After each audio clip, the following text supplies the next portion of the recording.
하나님은 만물을 창조하시고 다스리십니다. 오늘도 우리는 그 하나님의 다스림 가운데 살아가고 있지요.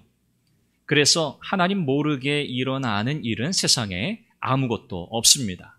모든 것이 그분 안에 있습니다. 그래서 오늘 그리스도인들에게는 운명론 또는 숙명론 또 팔자소관 이런 것은 전혀 해당되지 않습니다. 모든 것이 창조주이신 하나님에 의해서 결정되기 때문입니다. 우리는 이것을 섭리라고 표현합니다.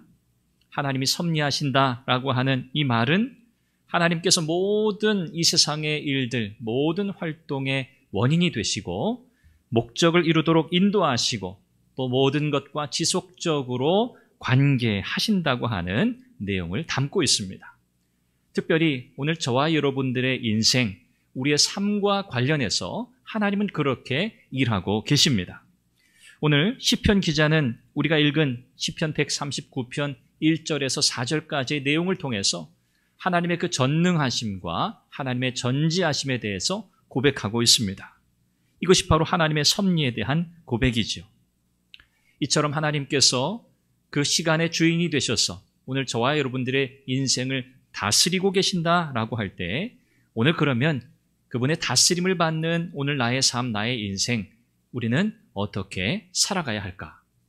이것은 오늘 우리가 한번 고민하고 질문해야 할 내용이 아니라 우리의 평생토록 이 믿음의 길을 가는 내내 하나님 앞에 묻고 또 답을 얻고 그렇게 가야 할 질문이라고 생각합니다.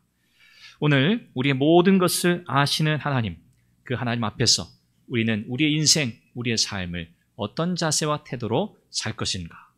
오늘 성경이 우리에게 교훈하는 바를 생각해 보려고 합니다. 첫 번째는 종말을 염두에 두고 살아야 한다는 겁니다. 종말, 마지막이죠.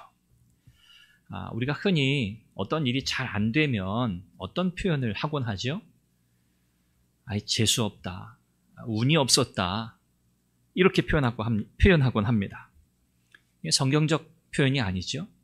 또 뭐 흔히들 그렇게 세상 사람들 하지만 이사할 때 늘 뭘 잘 살피죠?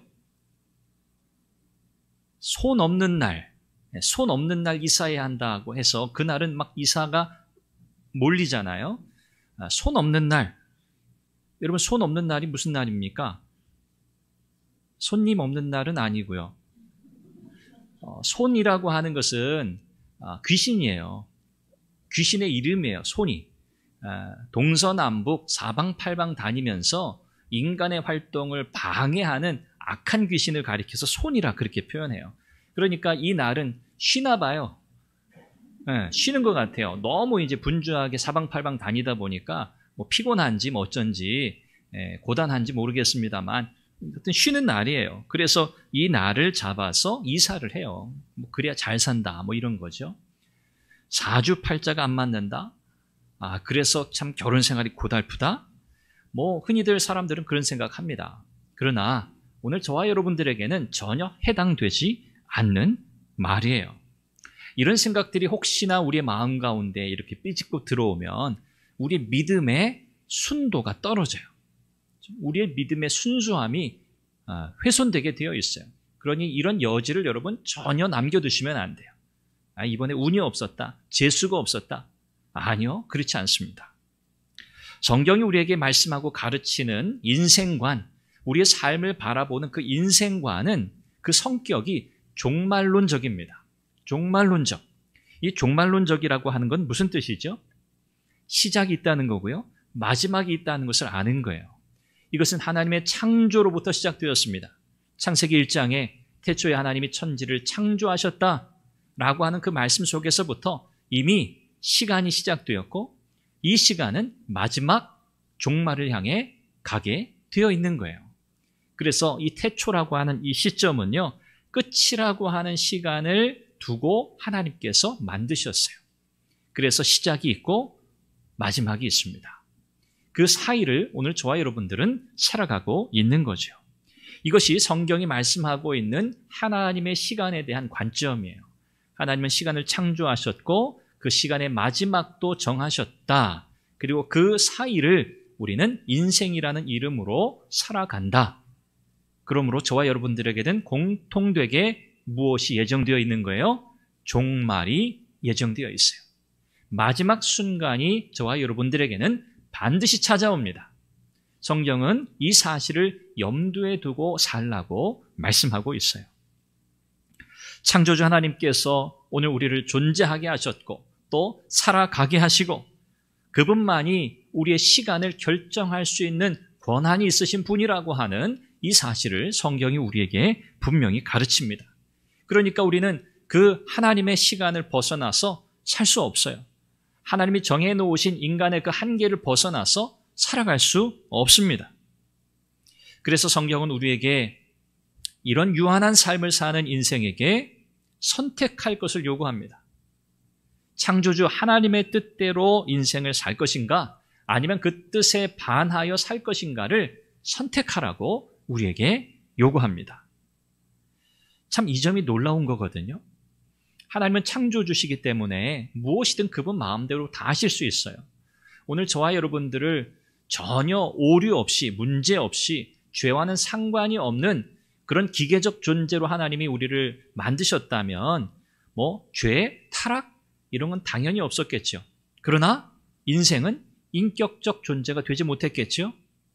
그냥 프로그래밍 된 대로 만들어진 대로 그냥 작동하는 그런 기계적 삶을 살았겠죠. 그런데 하나님은 인생을 그렇게 만들지 않으셨어요. 그분의 형상을 따라 존귀한 존재로 만드셨어요. 자유의지를 주셨어요. 자발적으로 하나님을 사랑하고 하나님을 섬기고 예배하고 순종할 수 있는 능력을 주셨어요. 이것이 하나님 창조의 놀라움이죠. 그리고 하나님은 우리에게 하나님을 어떻게 섬기며 살 것인지를 결정할 수 있게 하셨어요. 선택할 수 있게 하셨다는 거죠. 여기에는 책임과 역할이 부여됩니다. 선택에는 책임과 역할이 있다는 거예요. 하나님께서 아담과 하와를 지으시고 에덴 동산 안에 그들을 두셨습니다. 그들은 하나님이 마련해 놓으신 그 참 놀라운 은혜와 복을 그들은 누리며 살았습니다. 그런데 하나님께서 그들에게 무엇을 가르치셨죠? 동산 중앙에 선과 악을 알게 하는 나무를 세워두셨어요. 생명나무도 두셨지만 우리가 흔히 선악과라고 부르는 선악과 나무, 선과 악을 알게 하는 나무 세우셨어요. 하나님이 왜 이것을 세우셨을까요? 무엇을 가르치기 위해서일까요? 인간은 유한한 존재라는 거죠. 그리고 하나님이 어떤 명령을 하시죠? 이 나무의 열매는 먹지 마. 먹으면 반드시 죽는다. 그러셨어요. 이것은 뭘 가르치시는 거예요? 인간에게는 마지막이 있다는 거예요. 마지막. 종점이 있다는 거예요. 종말이 있다는 거예요. 그게 결과거든요. 그런데 그 결과는 어떤 선택에 의해서 그들이 경험하게 되는 거예요? 하나님이 하지 말라 하신 그 명령, 그 명령을 어기는 선택을 했을 때, 불순종이라고 하는 선택을 했을 때 비로소 그들에게는 이 마지막 죽음이라고 하는 형벌이 주어진다는 거예요. 하나님은 아담과 하와에게 결론을 알려주셨어요. 미리 말씀하셨어요. 그리고 그들 앞에 선택을 두셨어요. 왜요? 그들을 존귀한 자로 지으셨기 때문에 하나님은 그들이 선택할 수 있게 하신 거예요. 그런데 아담과 하와의 선택은 무엇이었죠? 감히 하나님으로부터 떠나는 선택이었어요.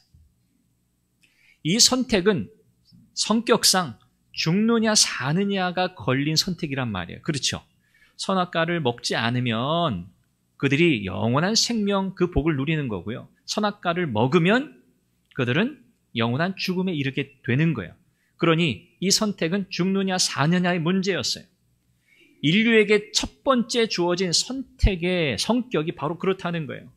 죽느냐 사느냐 문제예요. 이것은 다만 아담과 하와에게만 적용되는 선택의 문제가 아니었습니다. 오늘 이것은 저와 여러분들에게도 동일하게 적용되는 내용이에요. 오늘 저와 여러분들이 하나님 앞에서 믿음의 삶을 살아가며 해야 하는 이 선택의 문제는 그냥 이래도 되고 저래도 되는 그런 선택이 아니라는 거예요. 이것은 우리의 영원한 생명과 연결된 선택이라는 거예요. 성경은 우리에게 이 사실을 중요하게 말씀해요. 하나님께서 미리 선택의 결과를 알려주셨다. 그러므로 이 선택은 결과를 알고 하는 선택이에요. 그렇죠. 아담과 하와가 몰랐나요? 그랬으면 핑계거리가 있어요. 하나님 몰랐어요. 하나님 말씀하지 않으셨잖아요. 그러니 하나님 책임이죠. 핑계거리가 있어요. 그런데 하나님 이미 말씀하셨어요. 먹지 마. 먹으면 죽어. 반드시 기억해야 해. 말씀하셨어요. 그러므로 결과를 알고도 아담과 하와는 그런 선택을 했다는 겁니다. 하나님은 사람을 창조하시고 그 앞에 하나님께서 시간의 주인이시고 창조주시라는 사실을 다시 한번 각인시켜 주시고 하나님께서 정하신 틀 안에서 한계 안에서 사는 자유를 그들이 누리기를 원하셨어요. 그리고 그들에게 선택의 기로에서 그들이 하나님을 섬기고 하나님 말씀에 순종하며 하나님 예비하신 그 영원한 복을 누리는 그 놀라운 선택의 기회를 그들에게 허락하셨어요. 그러므로 저와 여러분들도 마찬가지입니다. 오늘 우리가 믿음의 삶을 살아가는 이 삶은요, 선택의 연속이잖아요. 선택의 연속이에요. 가만히 아무런 선택, 아무런 결정도 하지 않고 신앙생활 할 수 없습니다. 여러분들이 기도하는 것도 선택하시는 거잖아요. 말씀을 읽는 것도 여러분이 선택하시는 거잖아요. 자동적으로 되던가요? 프로그래밍 되면 자동적으로 할 수 있어요. 정해진 시간 정확하게 맞추어서 그때마다 할 수 있어요. 그런데 그렇지 않잖아요. 모든 것이 다 여러분의 결정, 선택입니다. 이것이 우리의 신앙생활이고 이것이 우리의 인생이잖아요. 그러므로 이 선택은 너무너무 중요해요. 그런데 이 선택은 무엇을 알고 하는 선택이어야 해요? 마지막 종말이 있다고 하는 사실을 알고 하는 선택이어야 해요. 그 말은 시간의 주인은 내가 아니라는 거예요. 이 시간은 전적으로 하나님의 것이다. 하나님께서 나에게 인생이라고 하는 시간 동안 나에게 맡겨두신 시간이다. 시간의 청지기. 그 사실을 바탕으로 오늘 저와 여러분들은 선택하고 결정해야 할 줄로 믿습니다. 그렇죠? 이것이 첫 번째 우리가 기억해야 할 내용이에요. 두 번째는요. 이런 선택의 연속인 인생 속에서 우리는 과정을 매우 중요하게 여겨야 한다는 거예요. 과정을 중요하게 여기셔야 돼요. 저와 여러분들은 모두 하나님께 쓰임받는 인생이 되기를 바랍니다. 그렇죠. 하나님 제 인생을 멋있게 하나님 써주세요. 하나님의 영광을 위해서 사용해 주세요. 우리가 늘 이것을 위해서 기도하잖아요. 그러려면 여러분 어떻게 해야 하죠? 기도만 해서는 안 됩니다. 기도는 당연히 해야 하지만 기도만 해가지고는 안 돼요. 뭐 해야 합니까? 쓰임 받도록 준비해야 되죠. 쓰임 받도록 준비해야 돼요. 열심히 준비해야 돼요. 첫 번째 준비는 뭐죠? 마음을 준비하는 거예요. 이게 사실은 중요해요. 마음을 준비해야 돼요. 하나님, 나는 하나님께 쓰임받기 원해요. 하나님 저를 사용해 주세요. 하나님 영광의 도구로 써주세요. 이 마음 가지는 것이 첫 번째 준비예요. 자, 그 다음은요. 구체적으로 그러면 내가 어떻게 하나님께 쓰임받는 인생이 될 것인가? 이제는 과정을 준비해야 돼요. 과정을. 여러분 다윗을 생각해 보세요. 하나님이 다윗을 택하셨어요. 그런데 다윗을 택하신 그 시점 다윗의 상황이 어땠죠? 그가 뭐 대단한 사람이었습니까? 집안에서조차 아버지에게서조차 존재감이 별로 없는 아들이었어요. 그렇잖아요. 그래서 사무엘 선지자가 왔을 때 다윗은 후보로 내세우지도 않았어요. 멀리 들판에서 양치고 있는 다윗은 예외였어요. 제외였어요. 그런 다윗입니다. 그런데 하나님은 그런 상황에 있는 다윗을 택하셨어요. 성경은 하나님께서 과연 무엇을 보고 그런 다윗, 가족들에게조차 중요하게 여겨지지 않는 그런 다윗을 택하셨나? 사무엘상 16절에 보면 하나님께서 그런 말씀하세요. 사무엘 선지자에게. 너는 외모를 보는구나. 그런데 나는 마음을 봐. 나는 중심을 본다. 그렇게 말씀하셨어요. 그리고 하나님 다윗을 택하신 거거든요. 그러니까 하나님이 다윗을 택하셨을 때 가장 먼저 보신 게 뭐라고요? 마음이었다. 다윗의 마음. 어떤 마음이요? 하나님을 기쁘시게 하는 삶을 살아야지 라고 하는 확고한 신앙으로 자기에게 주어진 양치기, 양을 돌보는 그 목동의 일에 최선을 다하고 있었던 다윗. 여러분, 다윗을 보실 때에는요, 늘 그걸 보셔야 돼요. 다윗이 그냥 목동 일을 집안에서 맡았으니까 그 일을 한 게 아니에요. 물론 겉으로는 그렇죠. 아버지가 시켰죠. 양을 치라고. 그런데 그 양치는 일을 다윗이 어떤 마음으로 했느냐를 보는 게 중요해요. 하나님은 그 마음을 보시고 그를 택하셨던 거거든요. 아, 그렇지. 나에게 주어진 이 일은 이건 소홀히 해서는 안 되는 일이지. 내가 이 일을 통해서 하나님을 기쁘시게 해야겠다. 하나님은 그 마음을 보신 거예요. 물론 다윗의 성실함이 바로 이 마음에서 나온 거죠.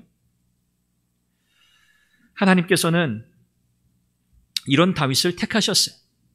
자, 그런데 이렇게 마음이 준비된다 하더라도요, 하나님께서 그러면 구체적으로 언제 어떻게 그분의 일을 이루실 건가, 그분의 계획은 뭔가, 이것은 알 수 없어요. 왜요? 하나님이 알려주시지 않거든요. 그런데 중요한 건 요즘 흔히 정치권에서 그런 마음 때문에, 이 말 때문에 여러 가지 참 이런 말 저런 말 있잖아요. 중요한 건 뭐라고요? 누구의 마음이에요? 네. 하나님을 향한 다윗의 마음이에요. 이게 제일 중요한 거예요. 내가 어떻게 하나님 기쁘시게 할까? 자, 이런 마음의 준비가 되었음에도 불구하고 하나님이 언제 어떻게 자기의 인생을 통해서 그분의 계획을 펼치실지는 알 수 없어요. 자, 그래서 그 다음이 중요합니다. 그 다음엔 뭘 해야 돼요?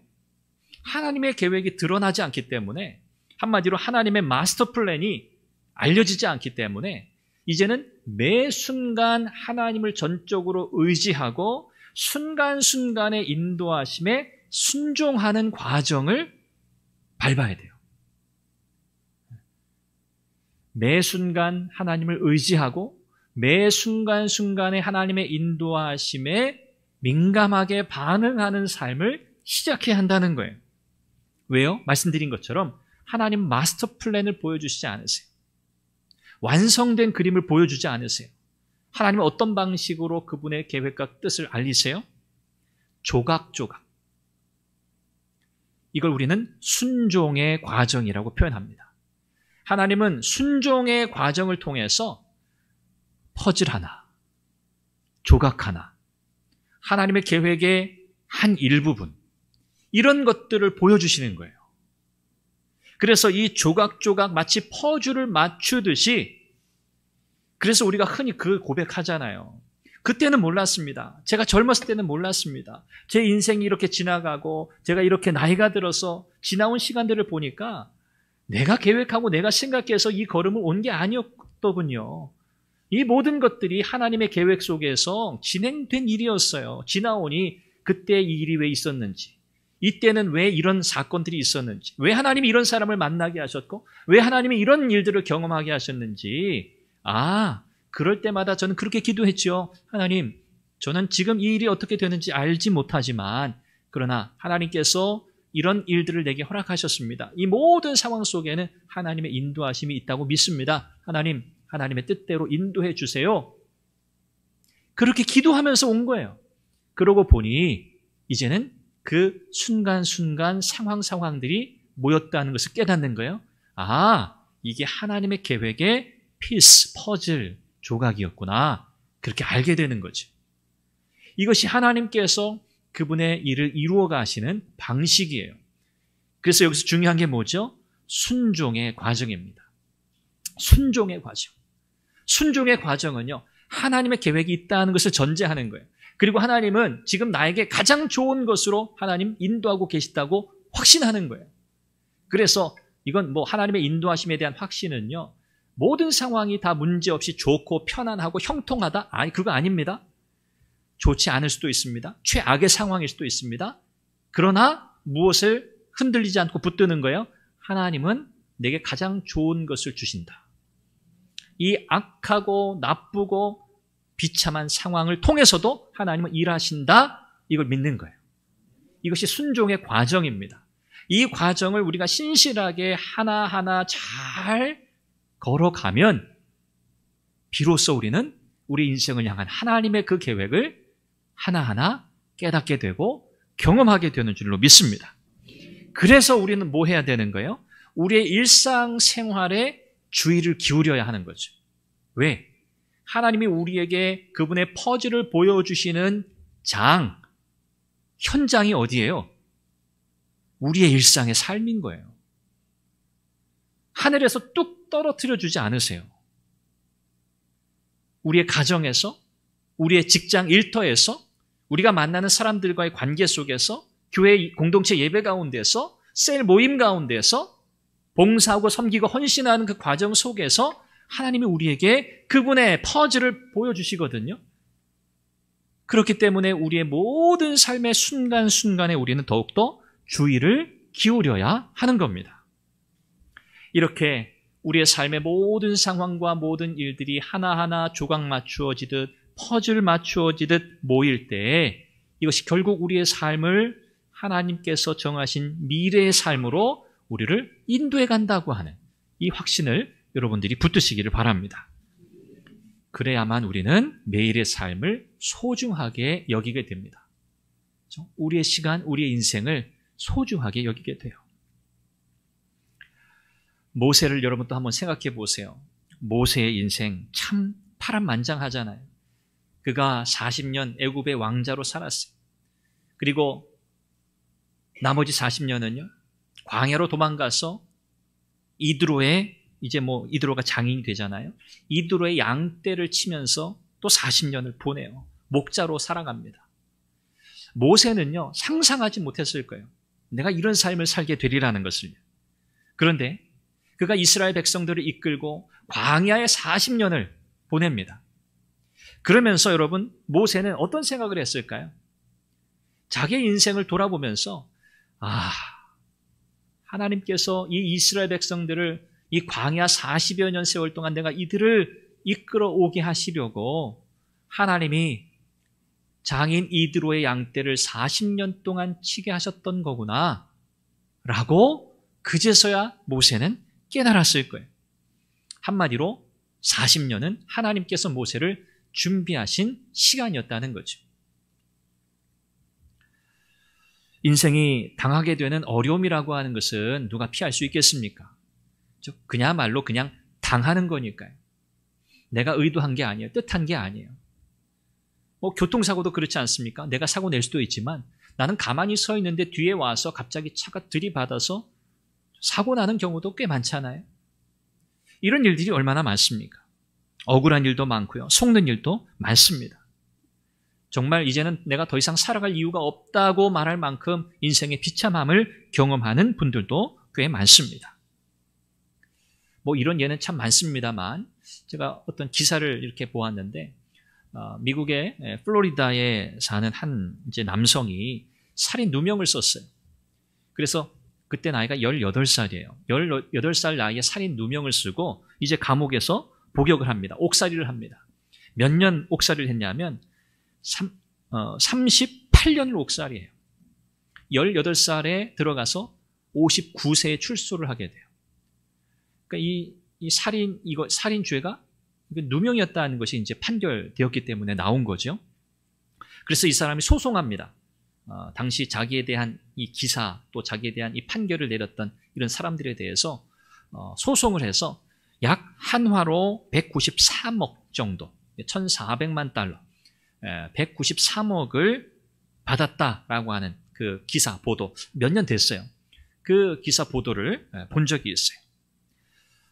18살에 감옥에 가서 59세, 60이 다 되어서 출소했으니까 이 38년이라고 하는 이 세월, 물론 돈 거의 200억 가까운 돈을 받았다 하지만 여러분 그 그 38년의 인생을 과연 보상받을 수 있을까요? 한마디로 잃어버린 시간, 세월이 아니겠습니까? 참 억울한 일이죠, 정말. 너무너무 억울한 일이에요. 인생의 가장 좋은 때를 억울하게 감옥에서 다 보냈잖아요. 여러분, 요셉, 우리가 잘 아는 요셉을 생각해 보십시오. 요셉이 그랬잖아요. 17살 나이에 참 형제들로부터 배신을 당했어요. 그리고 그가 애굽의 총리가 될 때 30살입니다. 그러니까 요셉에게도 13년의 이 잃어버린 시간이 있었던 거예요. 어떻게 보면 억울한 시간이죠. 뭐 별별 일을 다 겪었지 않습니까? 그랬던 이 요셉, 얼마나 그 마음의 상처가 컸을까요? 저 배신감이라고 하는 거 여러분 굉장히 큰 상처잖아요. 그것도 형제들에게.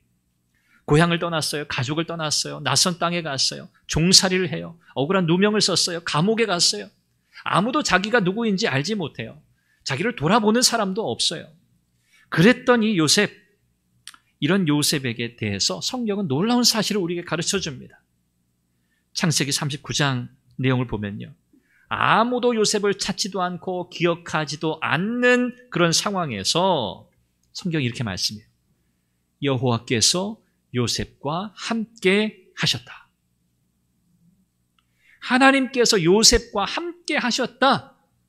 성경은 이것으로 요셉의 그 우리가 잃어버렸다고 생각되는 그 13년의 세월, 그 세월을 하나님께서 그와 함께 하셨다고 분명히 말씀하고 있어요. 이건 뭐죠? 그냥 하나님이 함께 하셨다, 그냥 이 사실로 끝나는 게 아니에요. 요셉이 그걸 믿었다는 거예요. 하나님 나와 함께 하셔. 그걸 믿었어요. 그래서 13년 억울하고 이해할 수 없는 비참한 자신의 상황 속에서 그는 하나님과의 긴밀한 교제를 가지고 살았고, 그것이 그로 하여금 그 억울하고 비참한 상황을 이겨낼 수 있고, 또 긍정적인 마음을 가지고 하나님의 때를 기다릴 수 있게 했었던 이유였다고 성경이 우리에게 가르치고 있는 거죠. 후에 요셉이 애굽의 총리가 되어서 이제 형제들을 다시 만나잖아요. 기근 때문에 양식을 사러 왔던 형제들을 만나서 결국은 아버지도 다시 만나게 되고 가족들이 모두 다 애굽으로 가나안에서 이주해서 살게 되잖아요. 그때 요셉이 이 모든 상황 속에서 자기의 지나온 인생을 돌아보면서 그가 반복해서 고백하는 내용이 있어요. 형들은 미안하죠. 뭐 얼굴을 들 수가 없죠. 그런 이 형들을 향해서 요셉이 이런 이야기들을 해요. 하나님이 형들이 아니에요. 하나님이 우리의 생명을 구원하시려고 나를 당신들보다 먼저 보내셨습니다. 하나님이 큰 구원으로 일하셨습니다. 나를 이리로 보내신 분은 하나님이십니다. 하나님이 나를 애굽의 온 나라의 통치자로 삼으셨습니다. 여기서 무엇이 강조돼요? 하나님이. 이것이 요셉의 인생관이었어요. 이것이 요셉의 역사관이었어요. 이것이 요셉의 종말관이었어요. 아, 그렇구나. 하나님이 주인이시지. 하나님이 주인이시지. 주권자시지. 하나님이 이 모든 것들을 인도하셨지. 요셉은 자기의 인생이 하나님의 계획 속에 있었음을 깨닫고 고백하고 있는 겁니다. 여러분, 이 과정 속에서 우리가 뭘 또 배우게 됩니까? 요셉과 형제들의 선택을 우리는 보게 돼요. 형제들의 선택은요, 악한 선택이었어요. 어떻게 동생을 팔 수 있어요? 그 전엔 어떤 계획을 세웠어요? 죽이자. 요셉을 죽이자 그랬어요. 그런데 죽이진 않고 팔잖아요. 그것도 악한 계획, 악한 선택이었어요. 그런데 하나님은요, 그 악한 선택에도 불구하고 그 선택을 통해서 하나님은 본래 계획하셨던 바를 이루셨어요. 악한 계획과 악한 선택이 하나님의 계획을 파하지 못해요. 하나님의 계획을 방해하지 못해요. 깨뜨리지 못한다는 거예요. 하나님은 악한 계획을 통해서도 일하시는 분이세요. 이것이 하나님이 오늘 이 시대, 이 역사, 오늘 우리의 삶의 현장 속에서도 동일하게 적용하며 일하시는 하나님의 일하심의 원리예요. 우리가 사는 이 세상 얼마나 악이 많습니까? 얼마나 혼돈합니까? 불법이 많고요. 불의가 많고요. 속임수가 많고요. 사기가 많고요. 사건이 많고요. 그럼에도 불구하고 하나님은 이 모든 것들을 통해서 일하신다는 믿음이 우리에게 있어야 돼요. 형들의 악한 선택, 그러나 하나님의 계획은 차질 없이 진행이 되었어요. 요셉이 다 미처 이해하지 못하는 상황 속에서도 하나님을 신뢰한 요셉을 통해서 그 뜻을 온전히 이루셨다 하는 것을 여러분 꼭 기억하시길 바랍니다. 그래서 오늘 저와 여러분들의 선택은 하나님의 뜻을 이루는 부차적인 이유가 돼요. 궁극적인 이유가 아니라 하나님의 뜻을 이루어가는 부차적인 원인이 된다는 것을 기억하셔야 돼요. 그래서 우리의 선택이, 믿음의 선택이 의미를 가지고 중요한 거죠. 말씀을 맺습니다. 오늘 우리는 어떤 상황을 마주하든지 간에 선택해야 합니다. 요셉도 선택했고 형들도 선택했습니다. 요셉의 선택은 뭐예요? 자기가 당한 비참하고 억울한 상황 속에서 하나님을 바라고 신뢰하고 하나님의 계획이 있음을 믿고 인내하기로 선택한 거였습니다. 이 선택이 결국 하나님의 뜻을 이루는 선택이 되었습니다. 하나님의 섭리는 악을 뛰어넘습니다. 선도 뛰어넘습니다. 나의 앉고 일어섬을 아시고 멀리서도 나의 생각을 아시며 모든 것을 다 살피시는 하나님, 내가 눕는 것도 살피시고 내가 걸어가는 것도 살피시고 나의 모든 행위를 아시는 그 하나님 앞에는 그 어떤 것도 감출 수 없고 나에 대해서 모르는 것이 하나도 없으신 그 전능하신 그 하나님께서 오늘도 우리를 위해서 일하고 계신다고 하는 그 하나님의 섭리를 여러분 꼭 신뢰하시기를 바랍니다. 그러므로 우리가 해야 할 선택은 뭡니까? 나의 마음과 생각, 행위, 이것이 하나님의 뜻, 하나님의 기준에 맞게 살게 해주시기를 날마다 간구하는 겁니다. 믿음으로 기도하기를 선택하십시오. 또 그렇게 기도한 바를 따라서 책임을 다해서 살기로 선택하십시오.